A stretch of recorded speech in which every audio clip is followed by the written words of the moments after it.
गुजरात में 7.5 लाख कंपनी है। कितना? 7.5 लाख। कितना है? कितना है बाबू? 7.5 लाख कंपनी है गुजरात में। छोटा बड़ा 1.5 लाख फैक्ट्री है। कितना है फैक्ट्री?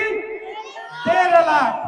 और हमारे यहाँ का सारा जवानी जो है गुजरात के फैक्ट्री में और गुजरात के कंपनी में काम करने चला गया है। इसीलिए यहाँ पे सिर्फ और सिर्फ महिलाएं, नहीं तो बुजुर्ग लोग, और नहीं तो जो दुकानदार 2, 4, 10, 20 बच्चे हैं वही लोग दिखाई दे रहे हैं। बाकी सब जवानी जो है वो बिहार से गायब है कि नहीं है? सही बात है कि नहीं है? संजय जायसवाल जी यहाँ पे जो है 3 बार से जो है सांसद हैं, 4थी बार अभी सांसद बने हैं संजय जायसवाल जी, है कि नहीं है? यहाँ के जो विधायक महोदय हैं वो उप मुख्यमंत्री भी रह चुकी है, रही है ना? अगर ये लोग जो है 4 बार सांसद बने संजय जायसवाल जी, 4 गो फैक्ट्री लगाए होते और 5 बार रेणु देवी विधायक बनी है, 3 बार विधायक बनी है, और हाँ संजय जायसवाल के पिताजी 3 बार, संजय जायसवाल जी 4 बार, रेणु देवी भी 4-5 बार। अगर सब लोग मिलके एक को फैक्ट्री लगाए होते तो 10 को फैक्ट्री होता। यहाँ पे कै को फैक्ट्री होता? 10 गो। गुजरात में 1.5 लाख फैक्ट्री लगाए। कै लाख? कै लाख? कै लाख चाचा?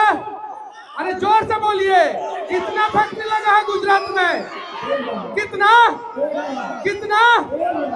यहाँ पे 1.5 गो फैक्ट्री जो है सांसद विधायक मिलके नहीं लगाया लोग।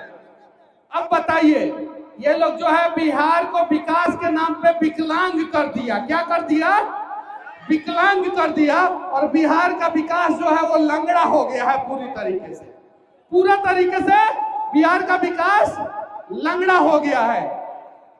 बिजली के बिल से परेशान है कि नहीं है? है ना? अब नीतीश चाचा एगो नया जो है जीन पैदा किए हैं और 125 यूनिट फ्री बिजली का वादा किया है। कितना यूनिट? 125 यूनिट। और उसके बदले में 2000 आपसे एक्स्ट्रा ले लेंगे हर महीना। 125 यूनिट के चक्कर में 2000 रुपया एक्स्ट्रा देना पड़ेगा आपको। बगल में यहाँ पे मझवलिया ब्लॉक है। कितना दूर है? कै किलोमीटर? 4 किलोमीटर। मझवलिया ब्लॉक कै किलोमीटर दूर है? वहां पे अंचलाधिकारी, बीडीओ, सीओ सब बैठते हैं कि नहीं बैठते हैं? घूस लगता है कि नहीं लगता है? लगता है ना? अगर आपको घूस देना है तो नीतीश चाचा को वोट दीजिए, और अगर नया बिहार बनाना है तो जन सुराज को वोट दीजिए। अगर चाची, चाचा, काका, हिंदू भाई, मुसलमान भाई, अगर आपको अपना बच्चा को जो है गुजरात भेजना है फैक्ट्री में काम करने के लिए तो नीतीश चाचा को वोट दीजिए, और अगर बिहार में फैक्ट्री में काम देना है बच्चों को तो जन सुराज को वोट दीजिए। अगर हिंदू मुसलमान करके मुसलमान को भी बर्बाद होना है, हिंदू को भी बर्बाद होना है, तो बीजेपी आरजेडी को वोट दीजिए, और अगर एक रह के बिहार को बदलना है तो जन सुराज को वोट दीजिए। अब जन सुराज को वोट देना क्यों जरूरी है? चाचा है ना, टोपी वाला चाचा है ना, आपको बुला रहे। हाँ, उन्हीं को इधर आइए, इधर आइए चाचा। एक गमछा वाला चाचा है ना, एक ही आदमी आई, एक ही आदमी है ना। एक गमछा वाला चाचा तू है ना, आजा। हाँ है ना चाचा, तू है ना? हाँ, हिंदू होगा ना चाचा? कजी हिंदू। अच्छा चाचा, तू कौन सी होगा? मुसलमान ना? मुसलमान है ना? एगो मुसलमान चाचा बाड़न, ठीक बा, और है ना एगो हिंदू चाचा बाड़न। आ दोनों चाचा के जौन बाटे ना, ई दूगो पार्टी जौन बाटे आपस में लड़ा के दोनों चाचा के बर्बाद कर देते, दोनों चाचा के। अब तो हर सालाना कितना नुकसान होता है वो हम बताओ तनी। घर में कई गो लड़का बाड़ा संग 18 साल से ऊपर के? 2 जना 18 साल से ऊपर के। तारा घर में कई गो लड़का बा 18 साल से ऊपर के? 3 गो। देश के पर कैपिटा इनकम यानी नेशनल पर कैपिटा इनकम जो है वो 2 लाख रुपया है। कितना है?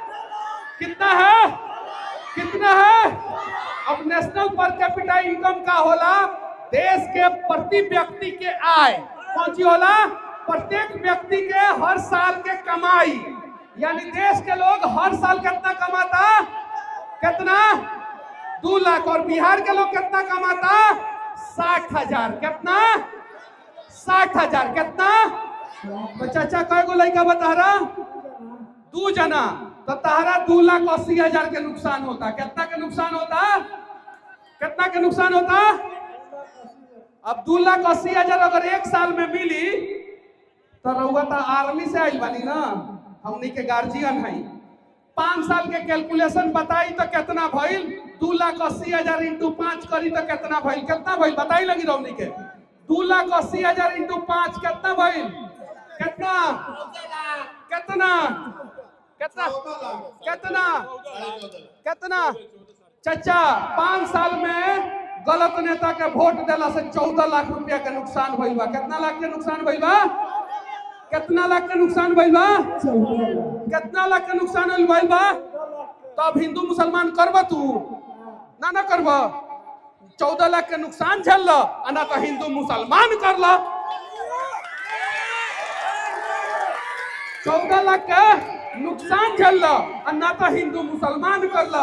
अब अगला 5 साल में 14 लाख के नुकसान झेले के बा कि हिंदू मुसलमान करे के बा, कि 14 लाख के नुकसान ना झेल के अपना घर पे कार खरीदे के बा। सोचो तू अगर नुकसान 14 लाख के नहीं के झेले के तो जन सुराज के वोट दो। केकरा के वोट देबा, केकरा के केकरा के वोट देबा, जन सुराज के।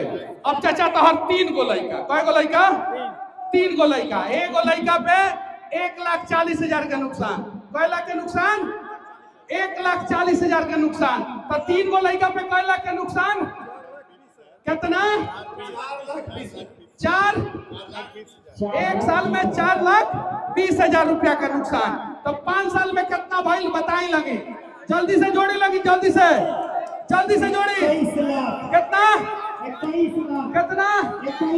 ए चचवा अब मोदी जी के वोट देकर 21 लाख के नुकसान झेले के बा कि जन सुराज के वोट देकर अपन बच्चा के भविष्य बनावे के बा। अब तू सोचो क्या करे के बाटे, कौन सी करे के बा।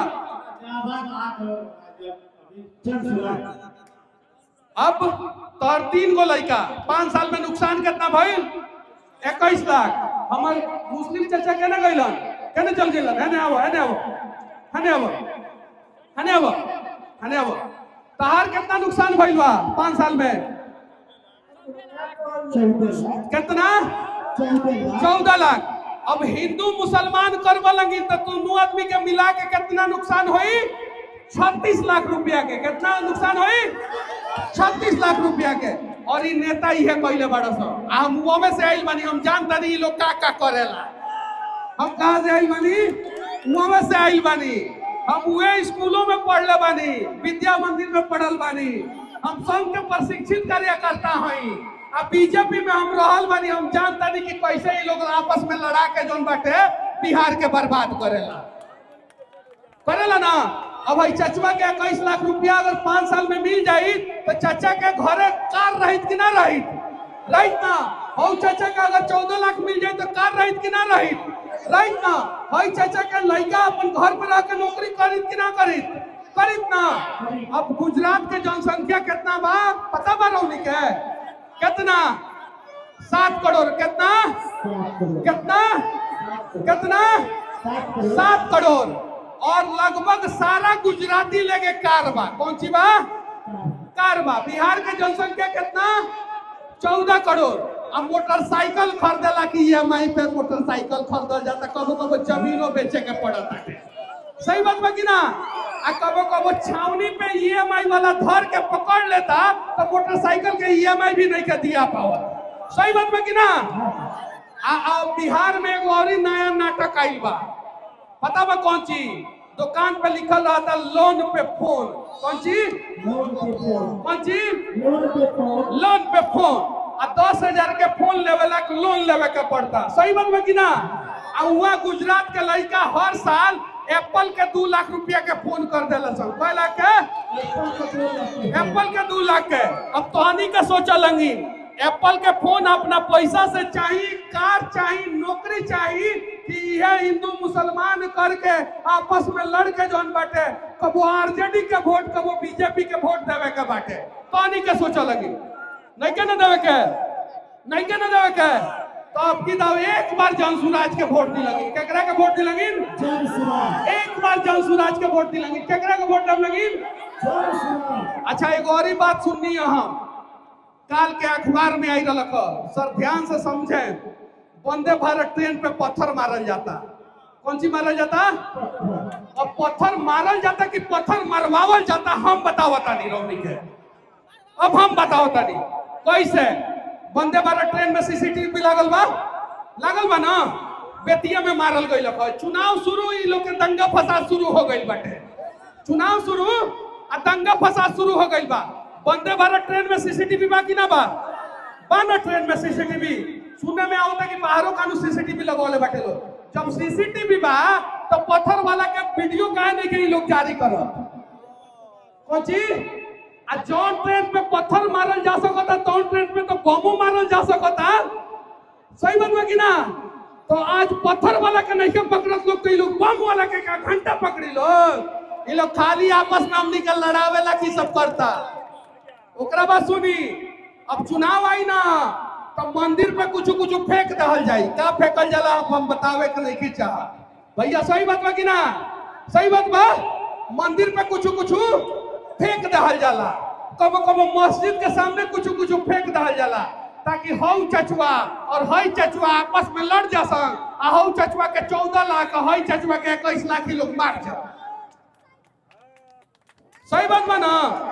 एक और ही चीज हम बताओ तानी रौनी के हम पूरा डेटा खंगाल के आइल बानी 71,000 करोड़ के घोटाला भइल बा सीएजी के रिपोर्ट काल के बा कहिया के बा काल के सीएजी के रिपोर्ट में 71,000 करोड़ के घोटाला वो 71,000 करोड़ में ये पूरा चंपारण के भविष्य बदल सकत रहे पूरा बिहार के भविष्य बदल सकत रहे लेकिन वो 71,000 करोड़ के घोटाला भइल बा सरकार नीतीश के बा लेकिन तेजस्वी यादव भी एक शब्द नहीं खन बोलत जानता नहीं का है कि वो में 14,500 करोड़ के घोटाला उनको सरकार में भइल यानी दोनों मिलके घोटाला करता थे लोग आपस में। अब सोचिए घोटाला कितना बड़ा बा चाचा समझी कई हजार करोड़ के 71,000 करोड़ के घोटाला भइल बा आ चारा घोटाला 952 करोड़ के रहे यानी चारा घोटाला से 75 गुना ज्यादा बड़ा घोटाला इ लोग कहला कई गुना बड़ा घोटाला 75 गुना ज्यादा बड़ा घोटाला चारा घोटाला से 75 गुना ज्यादा बड़ा घोटाला इ लोग कहला और हमनी के का बोलम संग भारत माता की नीचे से भारत माता के लूट लेता रहो